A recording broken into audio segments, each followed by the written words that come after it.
जय श्री कृष्ण कन्हैया लाल की जय, श्री बालकृष्ण लाल की जय, श्री डोंगरे जी महाराज की जय, श्री सुखदेव जी महाराज की जय, श्री व्यास नारायण भगवान की जय। ओम श्री गम गणपते नमो नमः। वक्रतुंड महाकाय सूर्यकोटि समप्रभ निर्विघ्नं कुरु मे देव सर्वकार्येषु सर्वदा। ओम सौनु करो कल्याण हे दयाळु प्रभु, सौनु करो कल्याण। श्री रामचंद्र भगवान की जय। पवन पुत्र हनुमान जी महाराज की जय। ओम श्री गायत्री मात की जय।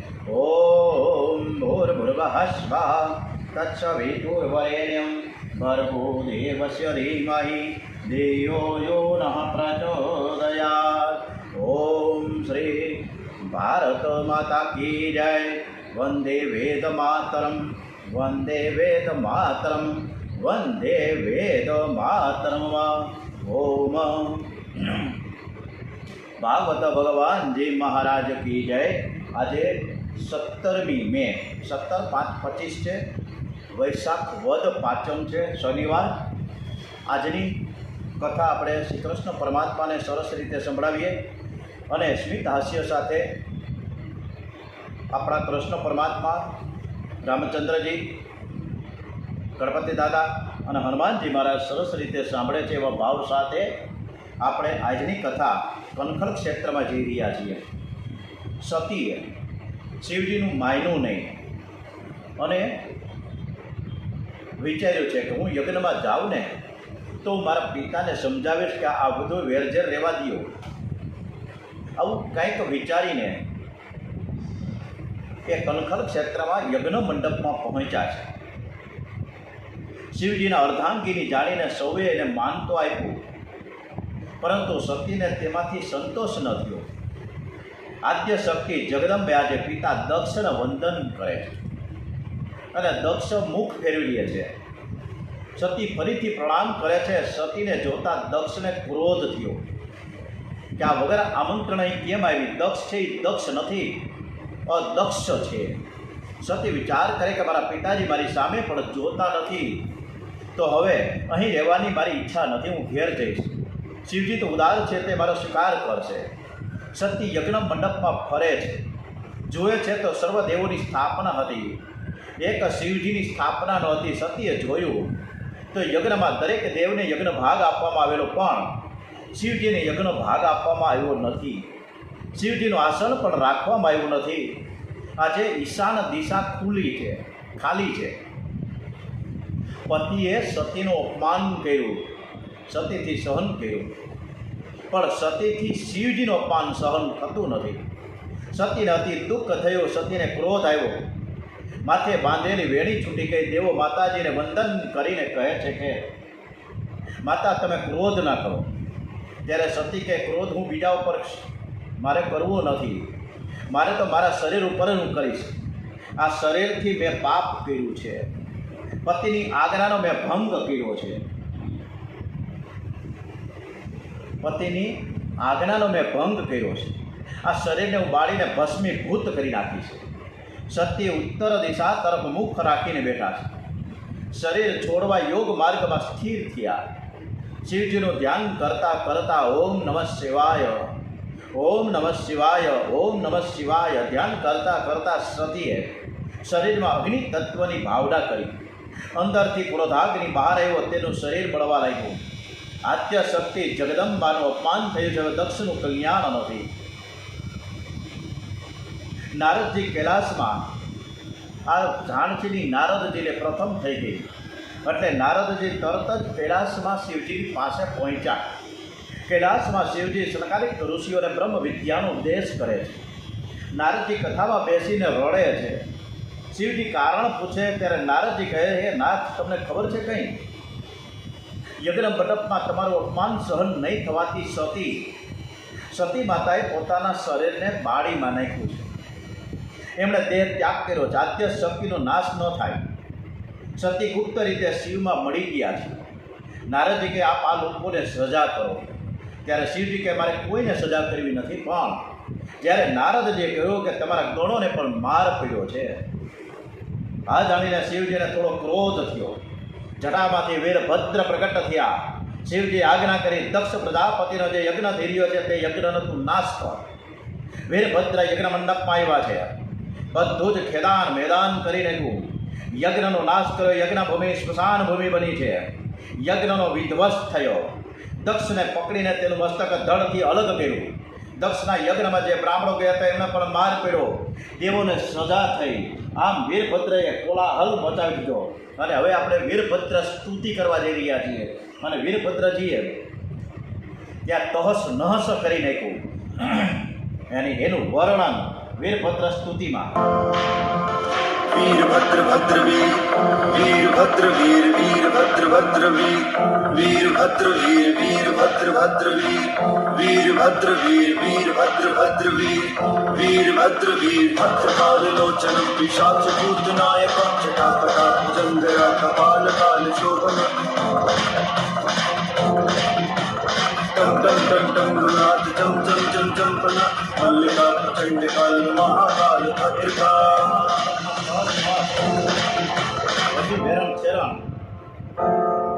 અને શિવજી जनाटवी गलज्जल प्रवाह पावित स्थले गलेवलम्ब्य लम्बितां भुजङ्गतुङ्गमालिका तवड्डमड्डमड्डमन्निनादवड्डमर्वयं चकार चण्डताण्डवं तनोतु नः शिव शिव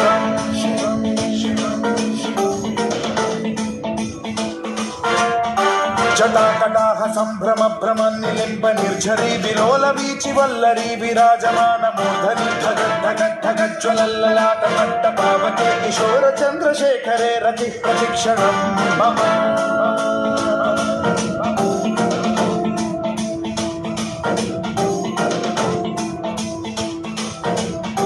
जटाभुजंग पिंगल स्फुरत्स्वणामणि प्रभातदम्ब कुङ्कुमद्रव प्रलिप्त दिग्वधूमुखे मदान्ध सिन्धुर स्फुरत्वगुत्तरीय मेधुरे मनो विनोदमद्भुतं बिभर्तु भूतभर्तरि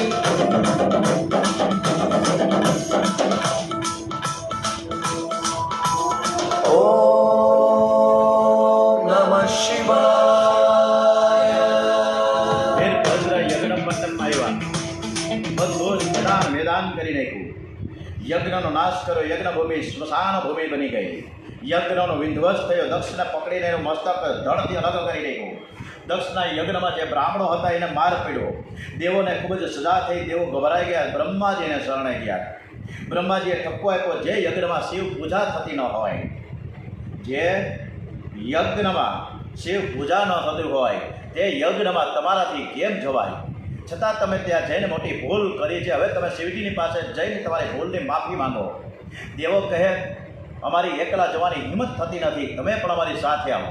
શિવજીની કૃપા વગર સિદ્ધિ મળતી જ નથી. દેવો બ્રહ્માજીને સાથે લઈને કૈલાસમાં આવ્યા છે.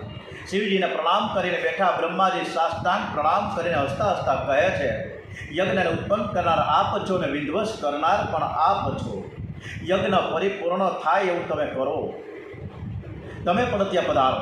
શિવજી ભોળા છે, સરળ છે. યજ્ઞમાં આવવા તૈયાર થયા.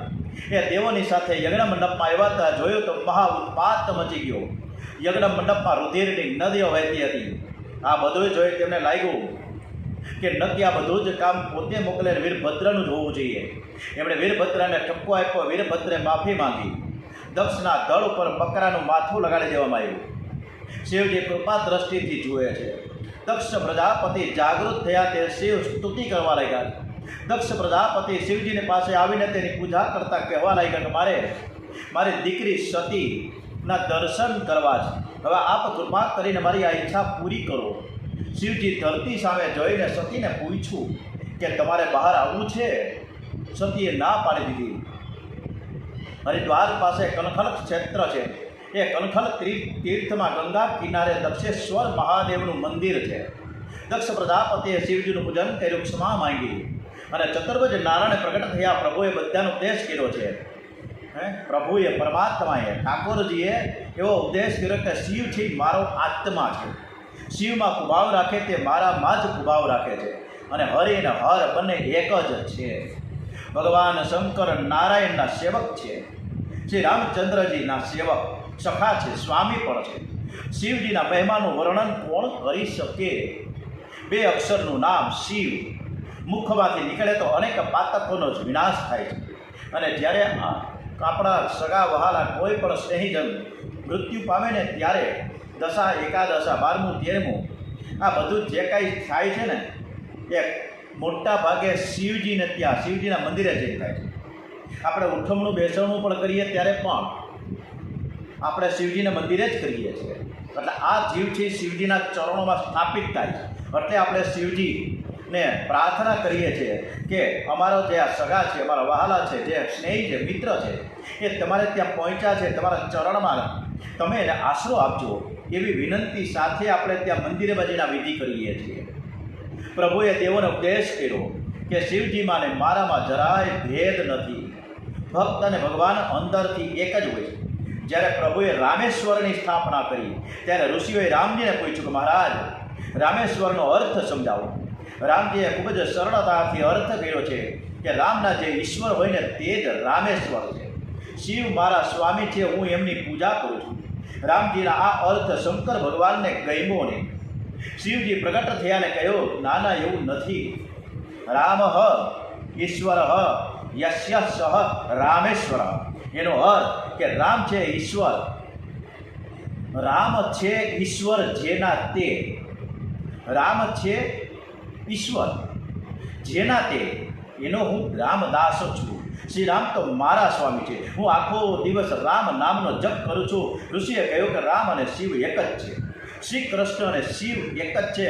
હરિહરમાં ભેદ રાખવો નહીં. એટલે જ હર હંમેશ શિવજી મહારાજ રામ રામનું જપ કરે છે. રામ રામનું જપ કરી રહ્યા છે. આપણે પણ કરીએ.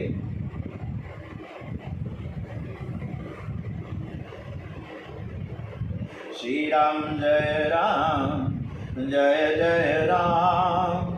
શ્રી રામ જય રામ, જય જય રામ. મંગલ ભવન મંગલ હારી, દ્રવૌ સોદશરથ અહિર બિહારી. ઓમ નમો ભગવતે વાસુદેવાય. ઓમ નમો ભગવતે વાસુદેવાય. શ્રી રામ જય રામ, જય જય રામ. શ્રી રામ જય રામ, જય જય રામ.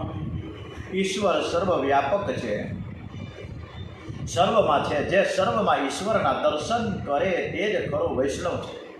પોતાના એક ઈષ્ટદેવમાં પરિપૂર્ણ ભાવ રાખવો અને બીજા દેવોને પોતાના ઈષ્ટદેવના અંશરૂપ માનીને વંદન કરવા. પત્ની અનન્ય પ્રેમ પતિમાં રાખે છે અને બીજા સગાઓમાં સામાન્ય પ્રેમ રાખે છે.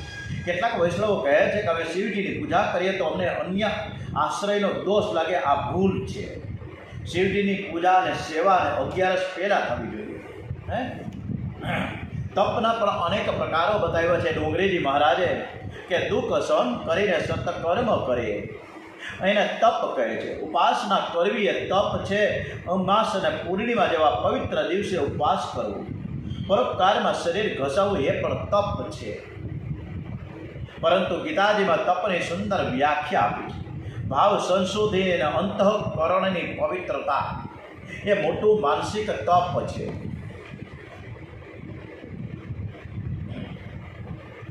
ગીતાજીમાં તપની પણ સુંદર વ્યાખ્યા. ભાવ સંશોધન અને અંતઃકરણની પવિત્રતા એ મોટામાં મોટું માનસિક તપ કહેવાય. એનાથી હૃદયમાં શાંતિ અને પ્રસન્નતા રહે છે. સર્વમાં ઈશ્વરનો ભાવ રાખવો એ તપ છે. સર્વમાં ઈશ્વર બિરાજેલા છે એવો અનુભવ કરવો એ મહાન તપ છે. પ્રિય અને સત્ય બોલવું એ વાણીનું તપ છે. પવિત્રતા, સરળતા, બ્રહ્મચર્ય, અહિંસા બધા જ શરીર અંગેના તપ છે. સર્વમાં સદભાવ સમભાવ રાખનારના મનમાં ક્યારેય પણ કામ આવતો નથી. અધર્મની પત્નીનું નામ છે મૃષાદેવી. મિથ્યા ભાષણ કરવાની કુટેવ, એમાંથી જ દંભનો જન્મ થાય. લોકોને વૈષ્ણવ કહેવડાવવાની ઈચ્છા છે, પરંતુ કોઈને સાચા વૈષ્ણવ થવાની ઈચ્છા થતી નથી. દંભનો પુત્ર લોભ અને લોભનો પુત્ર ક્રોધ છે. ક્રોધની પત્ની દુરક્તિ એટલે કે કર્કશ વાણી. મહાભારતમાં યુદ્ધનું અને રામાયણમાં કરુણ પ્રસંગોનું મૂળ કર્કશ વાણી છે. વાણીનું તપ તૂટે ત્યાં કલહ અને કલી એટલે કલી કહે મારું કામ. આ જીભ છે એ હાડકા વગરની જીભ, 32 દાંતની અંદર ગોઠવાઈ ગયેલી, અને આ જીભ જે હાડકા વગરની છે એમાં કાંઈ પણ જો એ આડાવરું કરી નાખે તો બીજાના હાડકા ખોખરા કરી નાખે. આવી આ જીભ છે, ગમે ત્યારે લપસી જાય, ખબર જ ન પડે. એટલે ઘણીવાર કહેવાય છે કે ન બોલવામાં 9 ગુણ. તો વળી બીજા પણ સંતો મહંતો કે મહાનપુરુષો વળી પાછા એમ કહે કે ન બોલવામાં 9 ગુણી સાચું, પણ હારે હારે એવું પણ થવું જોઈએ કે બોલે એના બોર વેચાય, બોલે એના બોર વેચાય. તો બોલવું એ જોઈએ. હું પણ આખા દિવસમાં ઘણું બોલ કર્યા જ કરીએ છીએ આપણે બધા. મેં હમણાં પહેલી વાત આપણે કરી એક વિચાર મંથનના માધ્યમથી કે આપણે 24 કલાકની અંદર કેટલું બધું બોલીએ છીએ. ન બોલવા જેવું પણ ઘણું બોલીએ છીએ. અર્થના અનર્થ એટલે ઊભા થઈ જાય. અને કદાચ 24 કલાકની અંદર આપણા કેટલા શબ્દો મુખમાંથી બહાર નીકળ્યા એનું જે ચિંતન અને મનન થાય ને તો 200 પેજની અને 500 પેજની નોટબુક આખી ભરાઈ જાય. એટલું આ બધા શબ્દો આપણે ઉચ્ચારણ કરીએ છીએ. એટલે મૌન, જેટલું મૌન રાખીએ એટલું વધારે સારું. મૌનની વ્યાખ્યા ખૂબ જ અદ્ભુત છે. ભાગવતનો ઉદ્દેશ એ છે કે દરેક ઇન્દ્રિયોને હરિરસમાં તરબોળ કરી રાખવી. નામદેવજી આ બધા જ ધંધો કરતા હતા, પણ નોકરી કામ કરતા હતા, રોજગાર કરતા હતા, પણ ભગવાનને પણ સાથે સાથે રાખતા હતા. એટલે ડોગરીજી મહારાજ, સુખદેવજી મહારાજ શાસ્ત્ર એમ કહે છે કે તમારો ધંધો તમારે કરવાનો છે, કારણ કે તમે કુટુંબ લઈને બેઠા છો, પરંતુ સાથે સાથે પણ પ્રભુનું સ્મરણ થવું જ જોઈએ. એટલે આપણે અગાઉ ઇતિહાસમાં જોઈએ છીએ, શાસ્ત્રમાં વાંચ્યું છે કે નામદેવજી દરજીનો ધંધો કરતા, પરંતુ એ નામદેવજીએ ક્યારે પ્રભુનું નામ વિસરાય નહીં એટલા માટે સતત સ્મરણ કરતા. ગોરા કુંભારજી માટીમાંથી અનેક વસ્તુનું સર્જન કરતા, કુંભાર કામનો પણ સારો એવો બિઝનેસ ધંધો કરતા. એવી રીતે સેના નાઈ હજામતનો ધંધો કરતા. આમ એ દરેકને પોતપોતાના ધંધામાંથી કાંઈક ને કાંઈક જ્ઞાન મળ્યું છે. વ્યવહારમાં શુદ્ધિ આવી એટલે જીવનમાં શુદ્ધિ આવી એટલે જીતા. અને ગોરા કુંભારની વાત આવે ને ત્યારે આપણને વિઠ્ઠલ વિઠ્ઠલ વિઠ્ઠલ કરતા કરતા એ ગોરા કુંભાર જે ગારો કૂંદતા એના છોકરાને પણ કચડી નાખ્યો. ત્યારે એ ભગત ગોરા કુંભારને આપણે ખૂબ કોટી નમસ્કાર કરવા જોઈએ. તો આપણે ગોરા કુંભાર જે ગારો ખૂંદી રહ્યા છે, માટી ખૂંદી રહ્યા છે, એ માટલા બનાવવા માટેની જે માટી એ આપણે સાંભળીએ.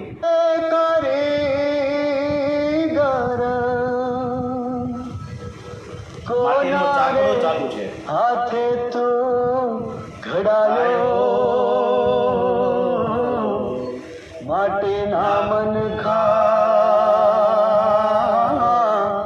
કોના રે હાથે તો ઘડાયો માટીના મનખા, કોના રે હાથે તો ઘડાયો. કઈ રે માટીને ખૂંદી, કયો રે ગરો ખૂંદી, કોણે તને ચાકડે ચડાયો માટીના મનખા,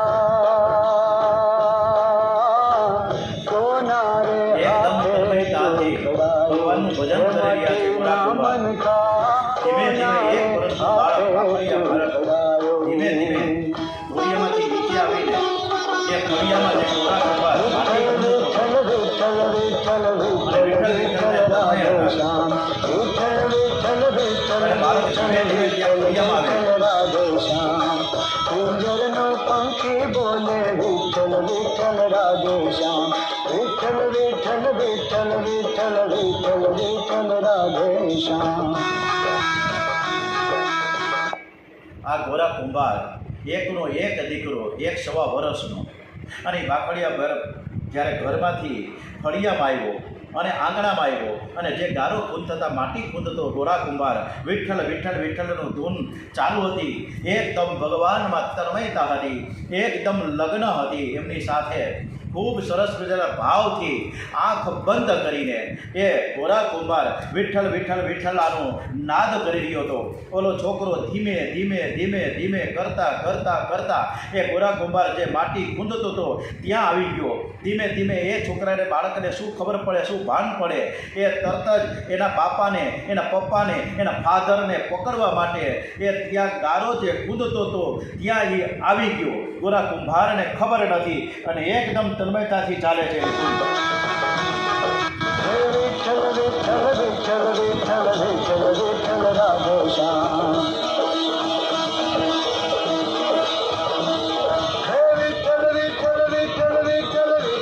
આ બાળક એ માટીનું જે ગારો કૂદાતો હતો એમાં થઈને આવ્યો. ગોરા કુંભારના પગમાં એ છોકરો કુંદાઈ ગયો, ખબર નથી કુંદડાઈ ગયો. એ બાળક ખબર નથી અને એ ભગવાનની સાથે એટલા તન્મય થયા કે મારા બાળકનું શું થશે કાંઈ ખબર નથી. અને વિઠ્ઠલ વિઠ્ઠલ વિઠ્ઠલાની એ જે ધૂન સાથે એકદમ તન્મયતા હતી. અને ગોરા કુંભારની પત્ની જ્યારે પાણી ભરીને અંદર પ્રવેશ કરી, ઘોડિયામાં જોયું તો મારો છોકરો ક્યાંય ગયો. ચારે બાજુ તપાસ કરી, મારો છોકરો ક્યાંય ગયો, મારો છોકરો ગયો. અને ત્યાં વિઠ્ઠલ વિઠ્ઠલ વિઠ્ઠલાની ગોરા કુંભારની જે ધૂન ચાલતી હતી જઈને જગાડ્યા કે તમે શું કરો છો, છોકરો ક્યાંય ગયો. અને ત્યાં ઓચિંતી નજર પડી ગોરા કુંભારના ધર્મપત્ની, તો છોકરો મારું બાળક ખૂંદાઈ ગયું, તમને કાંઈ ભાન નથી, તમે કૃષ્ણ કન્યામાં એવા તન્મય થયા છો, શું થશે તમારું, આ છોકરાનું હવે થશે, મારો છોકરો કેવી રીતે પાછો આવશે. અને સાક્ષાત પરમેશ્વર પ્રગટ થયા છે. બોલીએ છીએ દ્વારિકાધીશ કી જય. અને હાથમાં એ બાળકને હસતો હસતો હસતો એ બાળક એ માના ખોળામાં આપી દીધો. આ ભક્તિ છે, આ દ્રઢ વિશ્વાસ. આપણે તો કંઈ કરતા જ નથી. અમથે અમથા આપણે કારણ વગરના થોડી ઘણી સેવા પૂજા જે કરીએ છીએ ને એમાં આડંબર કરીએ છીએ, નાટક કરીએ છીએ. આ કપાળમાં જે તિલક લગાડ્યું છે ને ખાલી કેવા ખાતર, આવા ટીલા ટપકા કરીને આપણે ચારે બાજુ કહેતા ફરીએ છીએ કે અમે ભક્તિ કરી છે, ભગવાનનું ભજન કરીએ છીએ, કાંઈક સેવા પૂજા કરીએ. એમાં ઢંઢેરા પીટવાની શું જરૂર છે? પણ છતાંય આપણે કહેતા ફરીએ છીએ. વ્યવહાર શુદ્ધિ એ ગ્રહસ્થા શ્રમનો પાયો છે. સર્વ પ્રત્યે સંભાવ અને કોઈના પ્રત્યે પણ કુભાવનો અભાવ એ માનવ જીવનને પરિપૂર્ણ કરવાની ચાવી છે. વૈષ્ણવ થઈને શિવજી માટે કુભાવ શા માટે? અત્યારે તો 11 બે થાય છે. વૈષ્ણવ લોકો પહેલી 11 શિવજીની માને, બીજી 11 ઠાકોરજીની માને. અને બીજી 11 જ વૈષ્ણવ લોકો કરતા નથી, પણ પહેલી 11 શિવપંથી.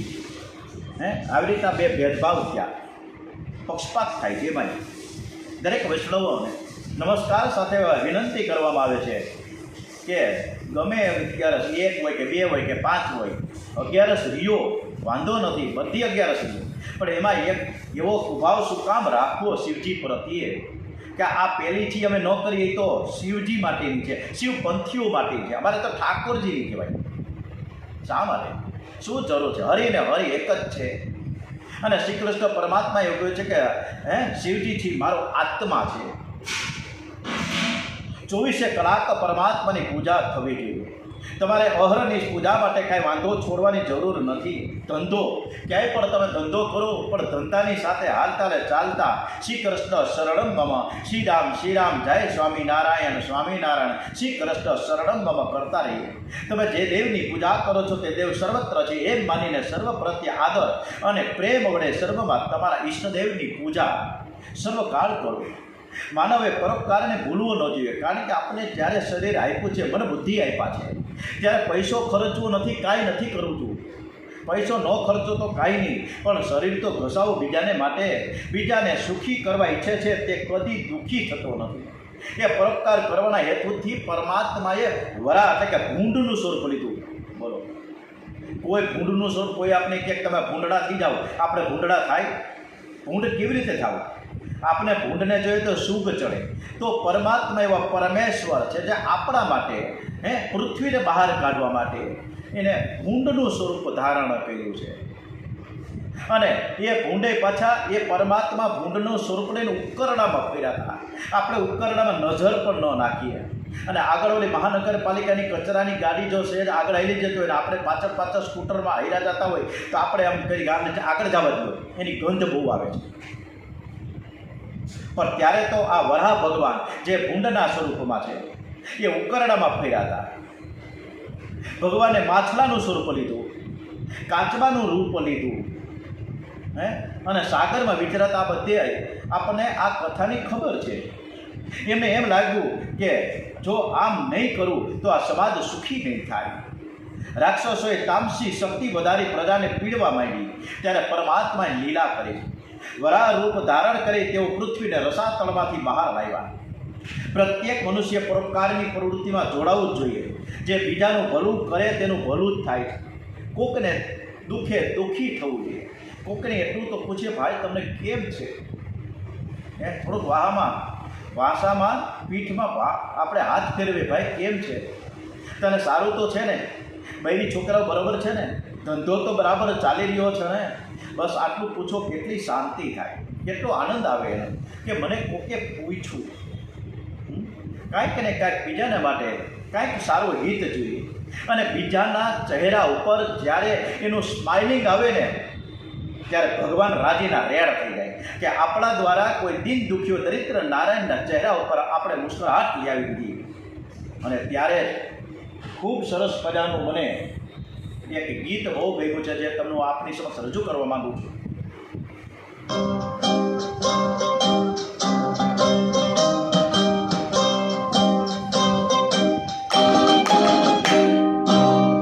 किसी की मुस्कुराहटों पे हो निसार, किसी का दर्द मिल सके तो ले उधार, किसी के वास्ते हो तेरे दिल में प्यार, जीना इसी का नाम है. किसी की मुस्कुराहटों पे हो निसार, किसी का दर्द मिल सके तो ले उधार, किसी के वास्ते हो तेरे दिल में प्यार, जीना इसी का नाम है.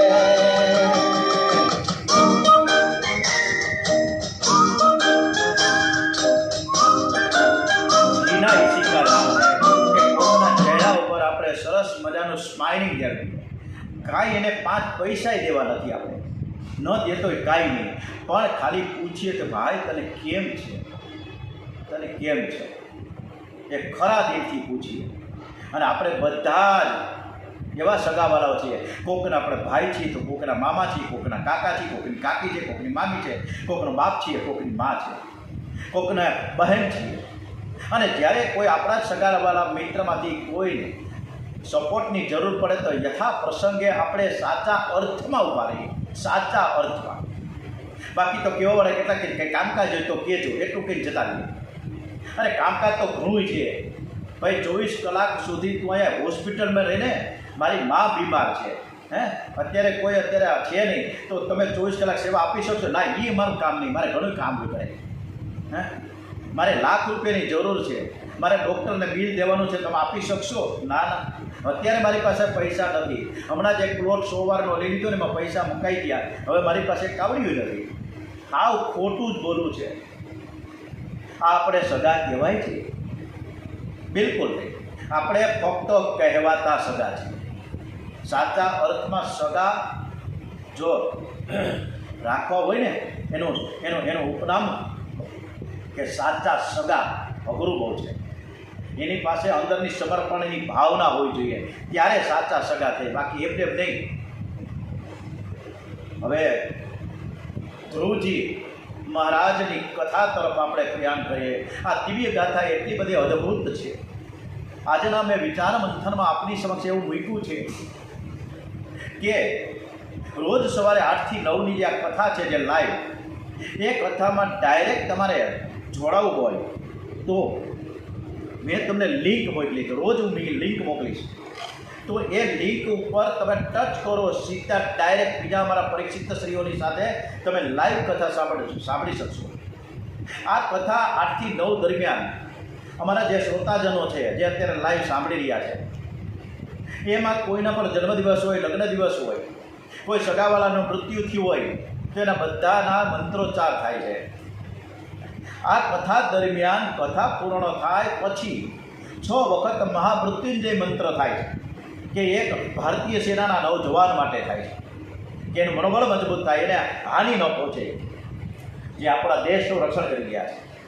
બીજું કે આપણા તમામ ન્યૂઝપેપરમાં એક અવસાન નોંધાવે છે છાપેલી, એમાં કોકને કોક સ્વર્ગસ્થ થયા છે. એ સ્વર્ગસ્થ આત્માઓ સદગતિ મળે, શાંતિ મળે એટલા માટે બીજો મહામૃત્યુંજય મંત્ર.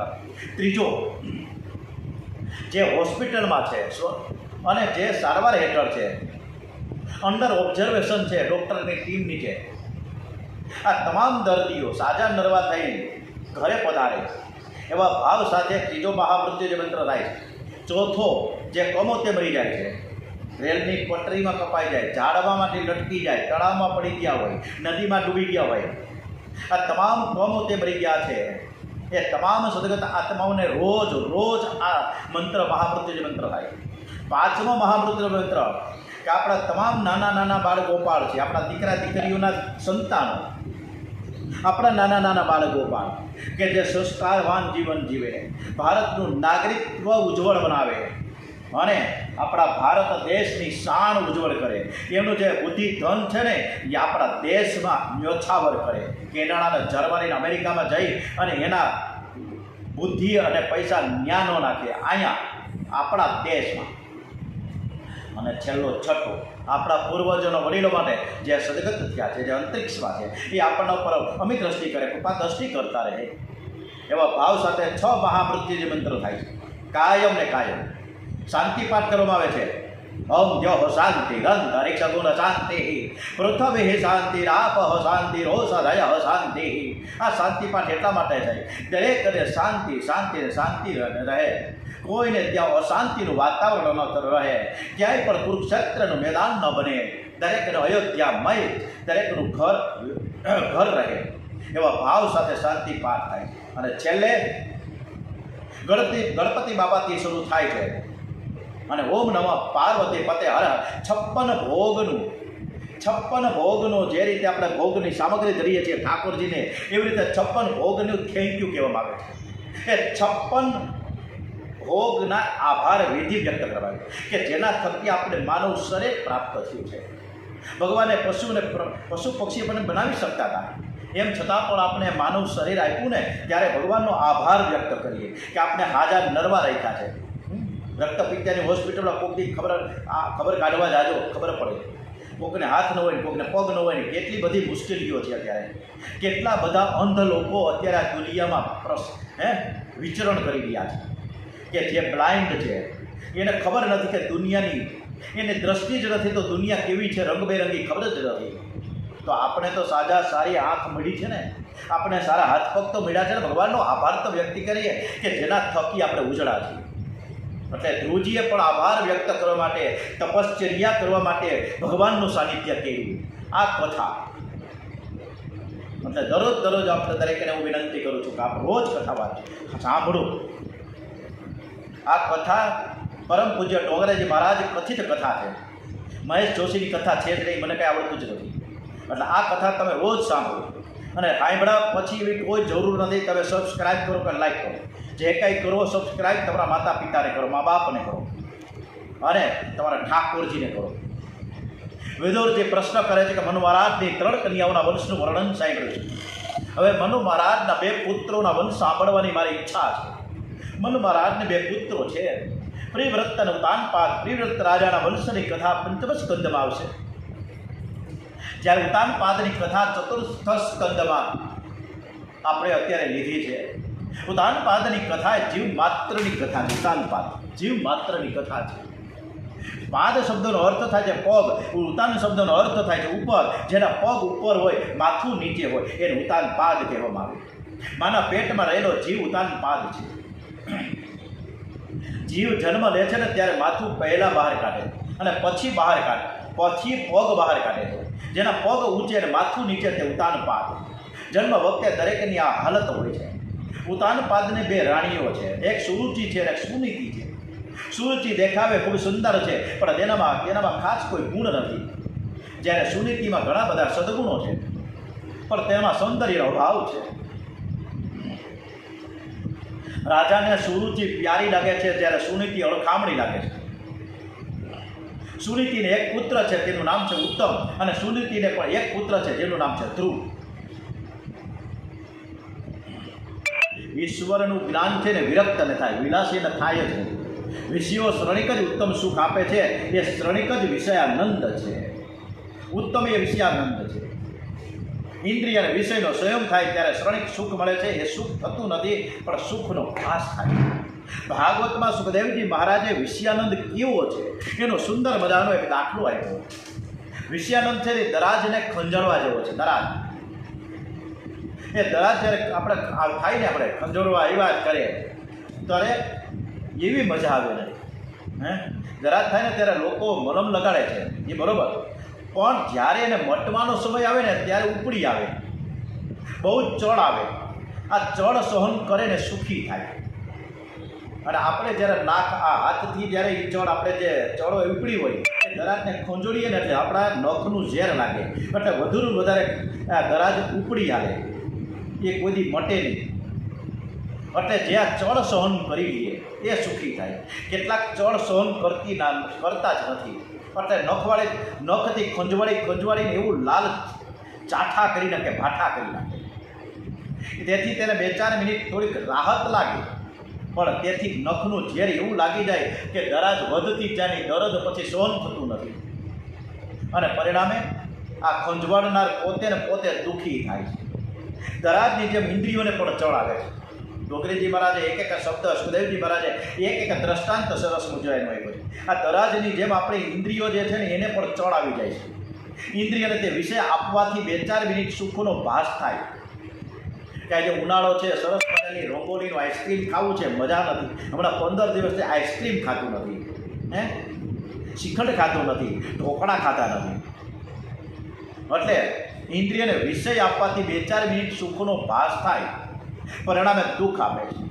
ભોજન બહુ સરસ હશે તો ભૂખ કરતાં વધારે ખવાશે, અને તેથી અજીર્ણ થાય, અને ઉપરથી 2-4 અન્નપાચનની ગોળીઓ લેવી પડે. આવા સમયે રુચિ એમ કહે છે કે તું ખા. ત્યારે નીતિ એમ કહે, રુચિ એટલે સુરુચિ, 2 પત્નીઓ છે ને ઉતાનપાદ ને સુરુચિ, એમાં રુચિ એમ કહે કે તું ખાને ભાઈ, મજા કરીને. અમારો એક મિત્ર છે, કાયમ સિગરેટ ફૂંકતો, રોજની કોંડળે કેટલા 3-4 પાકીટ ઉડાડી નાખતો હોય છે. ઘણા માવા ખાઈ જાય કેટલા 15 થી 20 માવા ખાતા, હું મજા આવતી છે ખબર નથી. હવે એ ભૂખ માર્યા જ કરે, અને મને કે મહેશભાઈ તમે મને રોકવાનું કરો, મજા જ કરવાની છે. આ જીવન મેળવ્યું છે, મજા કરવાનું છે. તમને શું ખબર પડે આ સિગરેટની ફૂંકમાં, આ ધોળો કાઢવામાં. અને હમણાં સિગરેટની વાત નીકળીને ત્યારે આજે કે કાલના છાપામાં કે કોંડળ વેટસઅપમાં સાંભળે કે સિગરેટ એ પણ બનાવટી નીકળવા માંડી. જે બ્રાન્ડેડ સિગરેટ હોય, બ્રાન્ડેડ કોને કોઈ કોંજળ ખબર નથી, જેવી હોય એવી. આપણે સિગરેટ કોઈ પીધી નથી, પણ જે સિગરેટ બ્રાન્ડેડ છે એમાંય બનાવટ, બધામાં બનાવટ. એટલે રુચિ એમ કહે છે કે તું ખા, ત્યારે નીતિ એમ કે તું ખાવાનું બંધ કે. બહુ ખાધું, હવે રહેવા દઉં ભાઈ સાહેબ, ખા ક્યાં સુધી કર્યા કરશો. શંકરાચાર્ય સ્વામી આજ્ઞા કરી છે કે સ્વાદિષ્ટ અન્નની યાચના ન કરો. જેનું ભોજન ચટાકેદાર હશે એનાથી ભજન નહીં થાય. નીતિનું ફળ શરૂઆતમાં કદાચ દુઃખ આપે, પણ પરિણામે તે સુખ આપે છે. ત્યારે વિષયાનંદ અંતે તો દુઃખ જ આપશે. મનુષ્ય જો સુનીતિના આધીન રહે છે, નીતિના આધીન રહે છે, તો સદાચારી બને, અને સુરુચિના આધીન બને તો દુરાચારી બને. વિષયાનંદ અને બ્રહ્માનંદ અથવા ભજનાનંદ, આ 2 આનંદ તમારી પાસે મૂક્યા છે. આ 2માંથી તમારે પસંદ કરવાની છે, અને આપણે એમાં બ્રહ્માનંદને પસંદ કરજો. એમાંય લગભગ 20-25 વર્ષ પહેલાં અમારે ગોંડલમાં, અમારા માવડે નિવાસમાં 2 મિત્રો હતા, મગન અને મનસુખ. એ 2 જણા એકવાર નીકળી પડ્યા કે હાલો ને આપણે હરિદ્વાર જઈએ. હવે ત્યારે કાંઈ એટલી બધી ગાડીઓની કે ફ્રિકવન્સી તો હતી નહીં. અમદાવાદ જાય, યોગા એક્સપ્રેસ પકડે ને એવી રીતના થાય. એટલે 2 મિત્રો હતા કે હાલો હરિદ્વાર જાય, તો હાલો જાય. હરિદ્વાર જવા નીકળ્યા. ઓલા મગનભાઈએ છે ને શું તૈયાર કર્યું ખબર છે? આપણે બધા જ્યારે ફરવા જાય ને એ પહેલાં 15 દિવસ તો લાંબુ લિસ્ટ તૈયાર કરી લઈએ કે આ કાંઈ વસ્તુ રહી નથી જતી ને. ગરમ ટોપી ને સાદી ટોપી ને ચશ્માનું ઘરવું આ બધી ગોળીઓ ને સૂઠની ગોળી કોંટાળે કેટલી બધી લિસ્ટ આપણે લાંબુ લચક બનાવીએ છીએ. 2 ટંકડી ભરાઈ જાય, 2 થેલા. હવે તો ઓલી મોટી 4 વ્હીલની બેગ આવી છે સરસ મજાની, એ 2 બેગો ભરી જાય, ઉંચકાઈ ગઈ તો હાલે. હવે મગનલાલે મનસુખલાલે જાત્રા કરવાની પ્રયાણ કરવાની ઈચ્છા કરી એટલે માંડ્યા પેકિંગ કરવા માટે મનસુખે તો એક જ નાનકડો થેલો લીધો.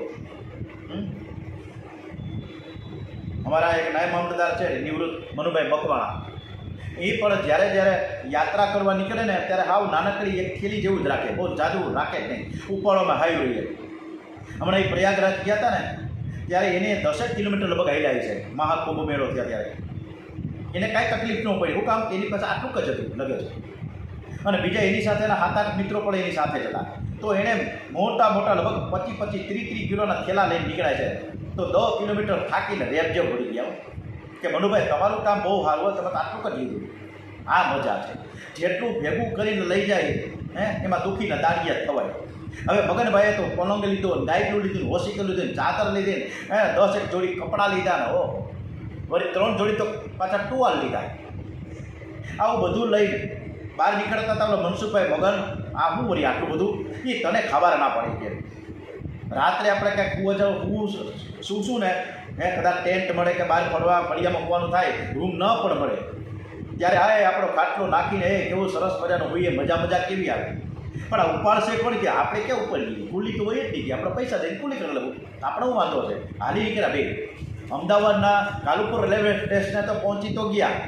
પ્લેટફોર્મ નંબર 2 ઉપર ગાડી આવી અને પ્લેટફોર્મ નંબર 12 ઉપર યોગા એક્સપ્રેસ ઊભી હતી. હવે પ્લેટફોર્મના પગથિયે એ વખતે લિફ્ટે નહોતી, તો કેવી રીતે જવું, પગથિયા ચડવા પડે. અને એ વખતે મગનભાઈના કોણ જાણે નસીબ એવા વાંકા, તો કુલીઓ બધા કુલી રજા પર હતા. એટલે કાલુપુર રેલવે સ્ટેશને કુલી કંઈ મળે જ નહીં. મનસુખ કહે કે ભાઈ મગનલાલ હવે તમે શું કરશો, તો કાંઈ વાંધો નહીં, હું માથે નાખ્યું. એટલે એ પલંગ નાખ્યો, એને માથે ગાયટું નાખ્યું, એના માથે વસીકું નાખ્યું, એના ઉપર 2-3 થેલા નાખ્યા અને ચડ્યા પગથિયા, ઊંચા પગથિયા બ્રિજના તો હોય ને રેલવે સ્ટેશનના. ત્યાંથી પછી 200-300 મીટર પુલ વટાવીને પાછળ નીચે ઉતર્યા. ઓલા પરસેવો રેપ જેપ મગનલાલ થઈ ગયું. મનસુખ કે ભાઈ આ નો એ તમને ખબર ના પડે, તમે જુઓ તો ખરા.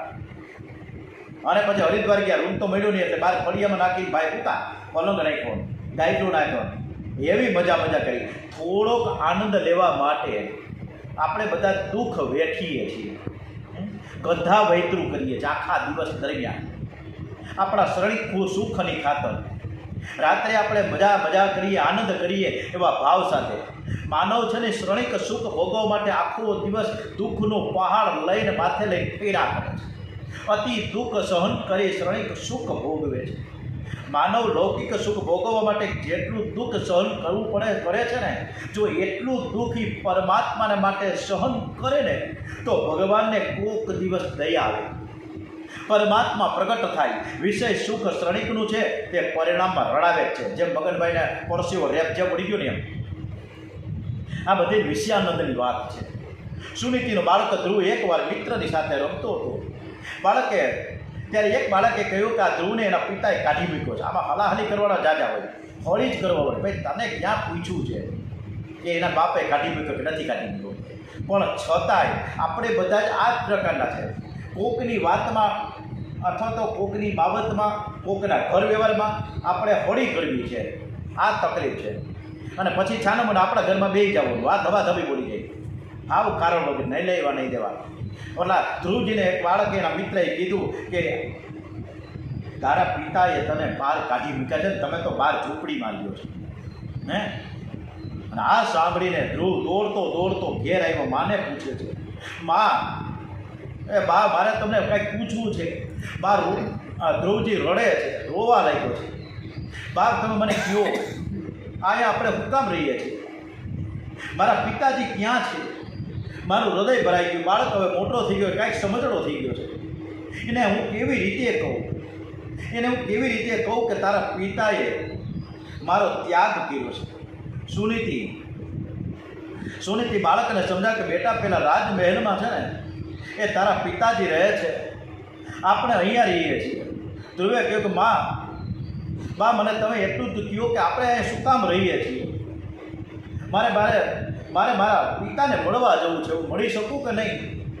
હજી એની માં કાંઈ પણ જવાબ આપે એ પહેલાં તો ધ્રુવજી ભાગ્યો દોડતો દોડતો રાજમહેલમાં આવ્યો. રાજાએ ભલે સુનીતિનો ત્યાગ કર્યો, પણ રાજમહેલના નોકરો દાસીઓ સુનીતિને બહુ માન આપતા હતા. સુનીતિના દીકરાને રાજમહેલમાં આવેલો જોઈ બધા તેને પ્યાર કરે, માન આપે છે. ધ્રુવ બધાને પૂછે કે મારા પિતાજી ક્યાં છે, મારા પિતાજી ક્યાં છે? જવાબ મળ્યો, અંદર બિરાજમાન છે. બાળક અંદર જાય છે. રાજા ઉતાનપદ સોનાના સિંહાસનમાં બેઠા છે. ગોદમાં ઉત્તમ બેઠો છે, એને રમાડી રહ્યા છે. સુંદર શૃંગાર કરી સુરુચિ એની નજીક બેઠી છે. એવામાં ધ્રુવ આવી પહોંચ્યા. ઉત્તમને પિતાના ખોળામાં બેઠાડા જોઈ ઈચ્છા પણ પિતાના ખોળામાં બેસવાની થઈ ગઈ. દોડતો દોડતો આવીને પિતાજીની પાસે તો હે પિતાશ્રી, મને પણ તમારા ખોળામાં બેસાડો ને. બાળક ખૂબ જ નિર્દોષ છે. બાળક છે ને કોઈ પણ નાનકડું બાળક હોય એ બાલકૃષ્ણલાલનું સ્વરૂપ છે. નિર્દોષ નિર્વિકાર બાળક પરમાત્માનું સ્વરૂપ છે. ઘણા પુસ્તકો વાંચવાથી જે જ્ઞાન પ્રાપ્ત ન થાય ને, બાળકની સાથે રમતા રમતા અનાયાસે પ્રાપ્ત થઈ જાય. એનો અપમાન કોઈ દિવસ ન કરો. મોટા મોટા સંતો પણ બાળકોની સાથે રમતા હતા. સમર્થ રામદાસ સ્વામી એકવાર નાના બાળકોની સાથે રમતા હતા. શિષ્યો કહે, તમે શું કરો છો? ત્યારે એ કહે કે બાળકોની સાથે રમવાનો મને બહુ જ આનંદ આવે છે. મનમાં જેવું હોય એવું બોલે છે, અને જેવું બોલે છે તેવું કરે છે. મન, વાણી અને ક્રિયા ત્રણ જરા એક હોય છે ને, એવું શુદ્ધ હૃદય બાળકનું હોય છે. બાળકને કપટ કરતા આવડતું નથી, એ તો એને મા બાપ શીખવાડે છે. બાળકની માફક મન, વાણી અને કાર્ય હશે તો જ તમે પરમાત્માની ભક્તિ બરાબર કરી શકશો. તો જ તમને આનંદ આવશે. બાળકને નાનપણમાં સારા સંસ્કાર આપવા, એને કપટોને અને જૂઠનો બોધ ન આપવો. કોઈ પણ બાળકને રમતું હોય ને કાંઈક પછડાનું હોય અથવા કંઈક તોફાન કર્યું હોય ને આપણે એને એક લાફો મારી દઈએ, પણ 10 મિનિટ પાછી એ જ બાળક આપણી પાસે હસતો હસતો આવે. થોડી વારમાં કીટા તો પાછા અબોલાવને પાછા બોલતા થઈ જાય. આ બાળક છે. બાળક બહુ નિર્દોષ છે. અને અત્યારના માયું કહેવાનું મન થાય છે કે દરેકના હાથમાં શું મોબાઈલ પકડાવી દે કંઈ ખબર પડતી નથી. આ નાનકડું મોબાઈલનું બટકું તો બધા જોઈ શકો છો કે આ મોબાઈલનું બટકું એક નાનકડું, હજી તો 6 મહિના 8 મહિનાનું જ બાળક ના થયું હોય, હજી 6 જ મહિનાનું હોય, તા તો એને ઓલો દૂધ પીવડાવતી હોય કે કંઈક ગમે તે એનો કરાવતી હોય તો તરત એને મોબાઈલમાં એનું શું કહેવાય ગેમ રમાવે, કાર્ટૂન બનાવે, ચાલુ કરી દે. 8 મહિનાનો છોકરો તો ફટાફટ સ્માર્ટફોન મંડે કરવા. હું તકલીફો થાય છે પછી ખબર પડતી નથી. આ મોબાઈલે તો એવા બધા ખૂન ખરાબા કરાવ્યા છે આ સમાજમાં. આ ઘર વ્યવહારમાં માથાકૂટના પાર નથી. લાખ 2 લાખના છોકરાઓને મોબાઈલ જોઈએ છે. કાંઈ સંસ્કાર વિહીન થઈ ગયા છે. એટલે તો મોબાઈલમાં શું આવે છે, શું નથી આવતું, મા બાપને એ જોવાની પણ ફુરસત નથી કે મારો છોકરો રાત્રે 2 વાગ્યા સુધી હું જુએ છે. અને આ મોબાઈલમાં હવે શું શું આવે છે તમને ને મને બધાને ખબર છે. અને વિશેષમાં કોઈ ચર્ચા કરવાનું જરૂર જ નથી. વલ્ગારિટી અત્યારે ઊભી થઈ ગઈ છે. એટલે મોબાઈલનું વળગણ અત્યારે નાનકડા 6 મહિનાના બાળકથી લઈ અને છેલ્લા 90 વર્ષના ડોસા સુધી છે. એટલે આપણે નાના બાળકને જો સંસ્કાર આપવા હોય, અને મને એક એવો પરિવાર મળ્યો છે કે આજે એનું 5 વર્ષનું બાળક છે, એને ખબર નથી કે મોબાઈલ શું કહેવાય, એને ખબર નથી કે ટીવીમાં કાર્ટૂન કોને કહેવાય, ટીવી પણ એને ખબર નથી. બિલકુલ મનાય. આ એવો પરિવાર છે. અને બીજા પણ એવા પરિવાર છે કે હજી 6 મહિનાના બાળક હોય તો પકડાવી દે, અને પછી શું થાય, કેટલી બધી મુશ્કેલીઓ આવી પડે છે, કેટલા રોગ ઊભા થાય છે ખબર નથી. પણ આપણે દીધા રાખો. કૃષ્ણ કનૈયાલાલ કી જય, દ્વારિકાધીશ કી જય, ડોંગરેજી મહારાજ કી જય, ભાગવત ભગવાનજી મહારાજ કી જય, ભારત માતા કી જય, વંદે વેદ માતરમ. ઓમ નમો ભગવતે વાસુદેવાય. આવતીકાલે સવારે 8 થી 9